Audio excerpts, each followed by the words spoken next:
Praise the Lord. Hallelujah. Therefore, mema wakwa ba de ba otia sese dwumadi so. Onyankopon shall be brave. Ma ye mompaye. Adomfo paye bompaye da wase enen so de adom ye. Enkwa wo de adom ye. Bambo ne hweso pa wo de adom ye. Yesi da wase. Na ne de nsu ye mpaye bo nyina ne se obedom abo ye. Na bra yesu wasame konkron be church ase.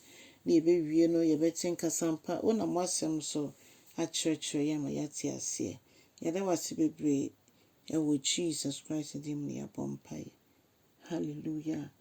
Adofo ye be fa ya kinkansam no enne if Marko asempa no etidum ye nsenti chemoduo no kosi eduo no mienu Mark 13:20-22. Adofo mama yinti Awurade asem o say no kwasem ne say se Awurade entwa ɛnna no so a basabasa ye anu bɛyɛ den. Onipa baako krampo ni ho a obetimi atena ase. Efise Onyankopɔn ahwehwɛ se ɔmo ye ne de obetwa ɔmo so enu nti na obetwa ɛnna no so sense ɔmfa ahotoefo enka abonefo ho ense ɔmo. Ne momo nia ode ne ho abata ono Kristo ne de obeji ne fiato ye nchiemu enu nti na etwa se oma ebro no yetia adofo no wodi adanse se enche na de obeba no abao enche na Kristo Yesu wada ne ho adi woni ni onyemu na so obi ekrew se behwe Messiah no wa ha ana Yesu no pie wa ha behwe odifo bi a oye nkonyan oye sentrone adofo Bible say yenso ahohom nyina nhwe yehu de efire Awurade ojidi ni esese wo hu esesa akwan we de family si ye na me bia me kwan kasankasa heaven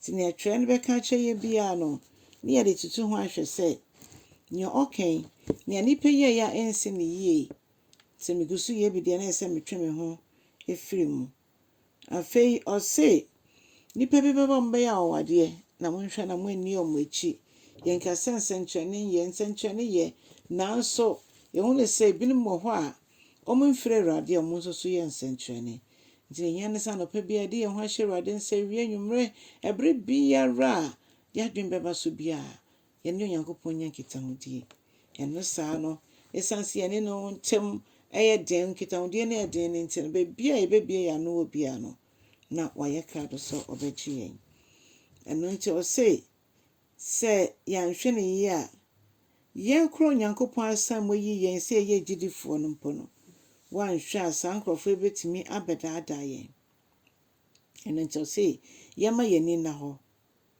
yema yeni enna ho odofo Onyame na yesom no ye nyame ne kwafo a onim ye mra oye nti ye bompa ye ana ye kwa ho ye hiemu a oyi ye mfiri mu o se onim de woni pemu nti on de wanfa no ho anto nipa so nti odofo emfa ho nto nipa so ye fa ye ho nyina nto asafo Awurade so fi se ono nko a ena obeye ono nko no beji afiato ye nchem a ewo wiase yimu na de ye nan esiye e de ahye ne din konkre no nyam Onyankopon shaw na onyo kese na aficha asam no ma foforo ho se Kristo Yesu maye no aben anesa ya dwunye ye se o ye se akokko beba amai besore amai so eniema basabasa beba nanso na wiye na maye odofo sanema we sha ase acho enya afi na sha ase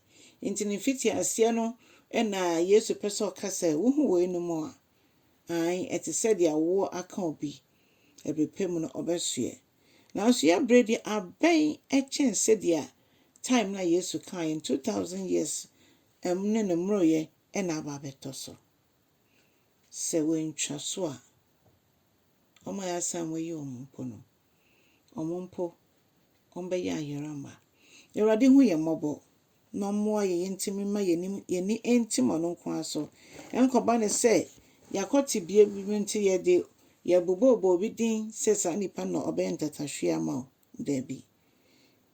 Yɛsom Nyame a ɔte ase nti mo yɛfa yɛn ho nyinaa nto no so.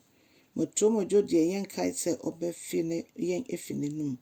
Na mmom yɛyɛ hye ɛma Awurade a Awurade nso bɛfa yɛn so na ɔde agye akra na wafa yɛn so ama yɛdi ama asafo, yɛdi ama ankorankora nso.